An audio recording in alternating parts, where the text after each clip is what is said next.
BDD news. Congress party senior నాయకులు నక్కా ప్రభాకర్ గౌడ్ 57వ జన్మదిన వేడుకలు ఘనంగా జరిగాయి. షామీర్పేట మండల కేంద్రంలోని SP గ్రీన్ వ్యాలీలో జరిగిన వేడుకల్లో నాయకులు అభిమానులు భారీ సంఖ్యలో పాల్గొని నక్కా ప్రభాకర్ గౌడ్ కి జన్మదిన శుభాకాంక్షలు తెలిపారు. అభిమానులు ఏర్పాటు చేసిన భారీ గజమాలతో నక్కా ప్రభాకర్ గౌడ్ తో పాటు మల్కాజ్గిరి మాజీ ఎమ్మెల్యే మైనంపల్లి హనుమంతరావు, మాజీ ఎమ్మెల్యే సుధీర్ రెడ్డి, మేడ్చల్ నియోజకవర్గం ఇన్ఛార్జ్ తోటకూర వజ్రేష్ యాదవ్లకు ఘనంగా సత్కరించారు. పలువురు నాయకులు అభిమానులు నక్కా ప్రభాకర్ గౌడ్ తో కేక్ కట్ చేయించి షాల్వాలతో సత్కరించి పుష్పగుచ్చం అందజేసి జన్మదిన శుభాకాంక్షలు తెలియజేశారు.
నక్కా ప్రభాకర్ గౌడ్ గారి పుట్టినరోజులో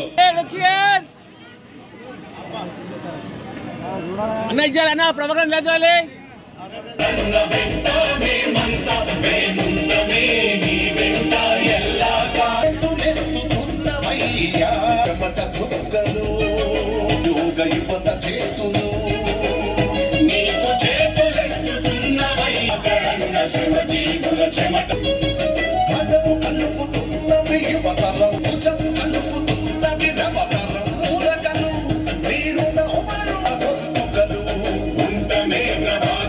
ప్రభాకరన్న